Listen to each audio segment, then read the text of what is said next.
I felt something when I walked in that was different from any other theater I've ever worked in. It felt like a home for us the first time we were here. I think the Source means daring. We learned, the same way that everyone else did via a press release from the Cultural Alliance, that Source Theater Company intended to sell the property for $3 million and it would become a restaurant.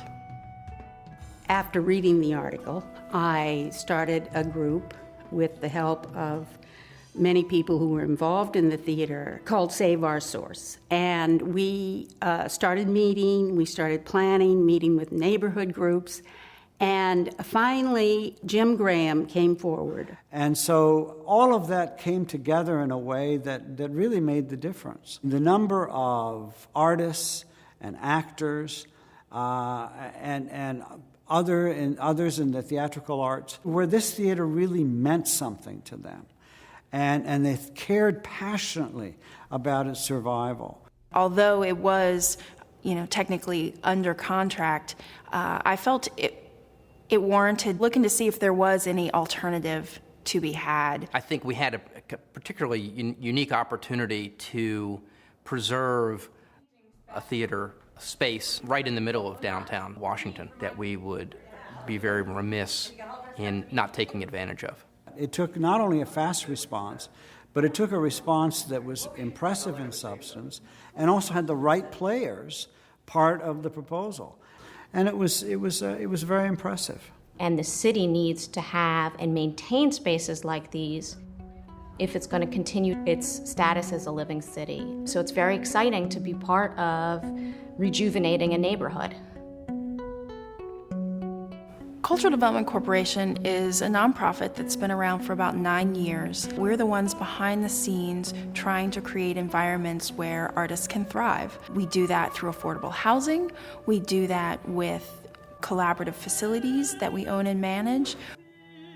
We also consult with developers and, in a sense, broker new spaces for arts organizations around the region. CUDC also works really hard with its artists and arts organizations to build their capacity. What we've had at Flashpoint, I think, is definitely going to occur here at Source, too, in that you're part of a community of artists, so you can engage one another in artistic dialogue.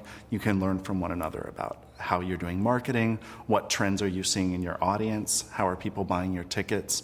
If you're on your own, it's just really hard to figure that stuff out. This is a grounded organization that is going to run the theater, that is responsible for the theater, for the space. The actors, the designers, everyone who is part of a company will not be responsible for things that make it so hard for them to work. And if you want a theater company to grow, you need places where companies that are just trying themselves out, that are forming for a few years and don't know what their future is going to be is, you need that foment of activity and opportunity, or you don't find the next woolly mammoth or whatever. It's staggering the impact that this one little building has had on the performing arts community here. Everybody who's anybody has worked here. It was very edgy. It was very shoot by the hip, rough and ready, throw up something. This youthful energy that was magical. It's the first place I acted, it's the first place I directed, it's the first place I produced. So it was literally a home for a couple of years. I mean, I slept there. There was the equity cot upstairs, which was, I think, Heather Pagella's bed from home. And, it was just sort of literally a home, a sort of second home for a couple of years. It was kind of a vibrant chaos. It was way too many people in way too small a space doing way too much work, but it was kind of fantastic. I actually got involved in the Source by designing sets and actually doing graphic design for them. And I can remember many a night spending up till 3 o'clock in the morning painting sets there and coming out in the dungeon alley and just you're hoping to your life's in your hands. My gosh, when I first started coming to Source, my husband used to come with me because he was afraid for me in the neighborhood. I saw the most wonderful production of Julius Caesar that I'd ever seen. When I got out to my car after the performance, my tires were slashed. But I was encouraged to come to this exciting theater and be involved. It is with great pride that I now present the Washington Post Award for Innovative Leadership in the Washington Theater Community to the Cultural Development Corporation and their Executive Director, Ann Corbett.